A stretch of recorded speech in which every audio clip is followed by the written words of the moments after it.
Fala galerinha, bom dia, tudo bom? Aí, descansaram, né? Então agora a gente vai dar continuidade aos nossos estudos, continuando do capítulo 10, Ásia, Natureza e Sociedade. Na última aula nós pegamos e terminamos, né, o capítulo 9, falando da África. Temos época de prova, recesso, né? E agora a gente dá início ao capítulo 10 do nosso livro, tá? E aí a gente já começa, já na primeira frase, né, do capítulo, já explicando por que o nome Ásia, né? Lugar onde o sol nasce. E aí a gente começa a pensar, né, naqueles filmes japonês, nos mangás, né, naqueles desenhos japonês, né? Que tudo eles têm origem, né? Tudo deles começam do sol, né? Então aí já se diz um porquê, né? Diz por causa do nome, né? Lugar onde o sol nasce. Inclusive, se a gente for pegar os filmes voltados para karatê, para artes marciais, né? Todos eles também têm algo ligado ao sol. Então, por isso o nome Ásia, tá? E aí a gente começa a falar do continente asiático, que é o maior continente do mundo, né? Ele tem 44,4 milhões de quilômetros quadrados e é banhado por 3 oceanos, o Índico, o Pacífico e o Ártico. Aí você fala assim, mas é o maior continente do mundo, mas e a América, né? A América, ela é o continente que pega todos os hemisférios, né? Do Círculo Polar Ártico ao Círculo Polar Antártico. Já em expansão territorial do tamanho do território é o continente asiático. Tanto que dentro do continente asiático nós temos o maior país do mundo, né, que é a Rússia. Mas a Rússia também se encontra na Europa. Sim, uma pequena parte. Em parte territorial, a maior parte da Rússia, arrisco dizer 80% da parte da Rússia, se encontra na Ásia. Tá? E a Ásia, como eu falei, a Ásia colada com a Europa, né? Elas formam a Euroásia. Na época da Pangeia, da formação dos continentes, né? Eram os continentes que estavam juntos e permaneceram juntos, né? Não tiveram divisas devido aos abalos sísmicos, né? Aos abalos tectônicos, tá? E hoje o continente asiático ele é tão grande, mas tão grande, que ele tem 11 fusos horários, né? Aí eu falo assim, mas o que é isso? Vamos supor, no Brasil nós temos 3 fusos horários, né? Quando fala assim, são 8 horas pelo horário de Brasília. Nós estamos acompanhando o horário de Brasília. Em Manaus, eles têm 1 hora a mais. E quando aqui for 8, lá é 7.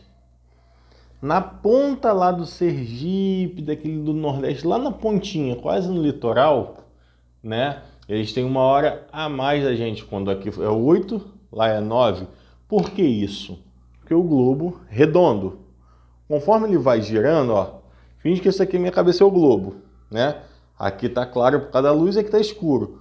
Conforme eu vou girando, aqui vai ficando claro e aqui escuro, ok? Então é isso, tá? Os fusos horários se dão por localização dos países. E a Ásia é tão grande que ela tem 11 fusos horários, são 11. Então, para você ver, aqui no Brasil nós temos 3. Se a gente for contar em todos os fusos horários do mundo, o maior continente, o que tem mais fusos horários, é a Ásia, ok? Aí a gente consegue ver, né, o mapa político, tá na página 167, com os nomes, né? A gente consegue ver o tamanho da China, o tamanho da Índia, o tamanho da Rússia, né, Federação Russa. E entrando no espaço, né, político, no espaço geográfico Ásia, a gente começa falando também do relevo, né? E aí, o relevo asiático é caracterizado tanto por suas altitudes quanto suas imensas planícies, né? Cordilheira do Himalaia, né? Lá tem os maiores, um dos maiores morros do mundo, né? Os maiores montes do mundo estão lá, tá? Temos também muitas áreas planas. Então, quando fala assim, caracterize o relevo da Ásia, é bem essa frase que eu disse, ó. Grandes altitudes quanto suas imensas planícies. Ponto, tá? Classificamos o relevo asiático, desculpa. Claro que há outros tipos de relevo, por exemplo, os dobramentos modernos, né? O que é isso, professor? Dobramentos modernos são modificações no relevo que vem acontecendo com o decorrer dos anos, né? Recentemente, um abalo sísmico, né? Um terremoto, uma tsunami, tudo isso modifica o relevo. E essa modificação atual são chamados de dobramentos modernos, ok? Lá na página 169, nós temos aí clima, vegetação e hidrografia. Aí é só esse parágrafo suficiente, resume toda a parte de clima, vegetação e hidrografia. Já está aí, ó. Cortado pelo sul do Equador e ao norte pelo Círculo Polar Ártico. A Ásia é atravessada pelas grandes zonas climáticas da Terra. Apresentam a maior variedade de climas, tá? Enquanto aqui a gente tem o clima equatorial, o clima tropical, o clima temperado, lá na África ela vai de um extremo ao outro. Como assim de um extremo ao outro? Ela vai de um clima tropical, que é um clima quente, muito quente, a um clima polar, né? Um clima frio. Ela vai indo para a vegetação, ela vai da vegetação tropical, de local quente, para tundra, que só existe em locais muito frios. Tá? Então, esses são os dois polos, né? Então, o continente, além de ser muito grande, além de ter um relevo bem modificado de uma área para outra, também abrange todos os climas do mundo e todas as vegetações, indo de polo a polo, da vegetação tropical até a tundra, do clima equatorial tropical até o clima frio polar. Então, é um continente que abrange todos os climas que existem no nosso planeta. Ok? E aí a gente passa lá para a página 173, tá? Aí já temos alterações de biomas. O que seriam essas alterações? Desmatamento, desertificação, muita chuva, como eu falei, através de terremotos, de tsunami, tudo isso modifica os nossos biomas, nossos relevos, tá ok?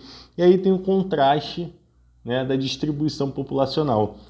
Como assim, né? Se é o maior continente do mundo, automaticamente a população de lá vai ser muito grande, tá? Se somar só a população da China, é quase toda a população do continente americano. América do Norte, América Central e do Sul, tá? É quase toda a população da China. 60% de toda a população do mundo se encontra na Ásia. Para ter uma ideia, no Brasil nós temos aproximadamente 208 milhões de brasileiros. Na China, eles têm aproximadamente 1.210 bilhões de chineses. Então, olha a diferença, eles têm 1 bilhão de pessoas a mais, tá ok? E aí tá, entre os 10 países mais populosos do mundo, 7 se encontram no continente asiático. Essa informação já serviria como base para um palpite a ser discutido, né? Além de reunir a maior área territorial, o título de continente mais populoso do mundo também pertence à Ásia, com 4,4 bilhões de pessoas, tá? Bota na calculadora de novo. Nós temos aproximadamente 7,5 bilhões de pessoas no mundo. Então são 7 bilhões e 500 milhões de pessoas. E só na Ásia temos 4 bilhões, tá? E 400 milhões de pessoas. Então só na Ásia você tem mais da metade da população. Como eu disse, aproximadamente 60%. Aí do lado a gente tem uma evolução populacional, né? De como que era, por exemplo, na época que eu nasci, em 1988, a população asiática era aproximadamente de 3 bilhões 113 milhões. Hoje é de aproximadamente, em 2025, mais próximo da gente, é de aproximadamente 4 bilhões 918 milhões. Quer dizer, já não vai ser mais 60%, vamos se passar de 60% de toda a nossa população, né? E aí temos as cidades superlotadas, né, na página 175, e aí a gente consegue ver as cidades mais populosas, mais povoadas, né, do nosso continente asiático. E aí tem Tóquio, né, no Japão, uma das mais populosas. A gente consegue ver quando se passa filme, né, parece um formigueiro. Xangai, na China. Aí tem outras cidades que a gente vai vendo aí que são bastante populosas e que vem aumentando cada vez mais a população, né? A China ela já chegou até tentar fazer um impedimento de crescimento populacional. Como assim? Algumas cidades, né, hoje não se fazem mais, em algumas cidades eles começaram a assassinar as crianças quando se nasciam do sexo feminino. Por que do sexo feminino? Porque só uma mulher pode gerar um filho. Um homem não consegue gerar, né? Cientificamente. Então, o homem, como tem trabalho braçal, você bota um homem para trabalhar. E a mulher, como ela geraria filho, você mata, que a população vai diminuir. E isso não deu certo. Teve um monte de países que foram em cima, embarreiraram isso e isso acabou. Tá? Dizem que algumas cidades ainda fazem, não tenho certeza, então não vou afirmar. Então eles tentaram ter esse controle populacional dessa forma e não deu certo. Tá ok? E aí, galera, é basicamente isso, tá? E aí vocês assistem um vídeo e depois a gente vai no Zoom para quem tiver alguma dúvida, alguma pergunta, a gente esclarece no Zoom e depois vamos fazer os exercícios do livro. Ok? Show de bola?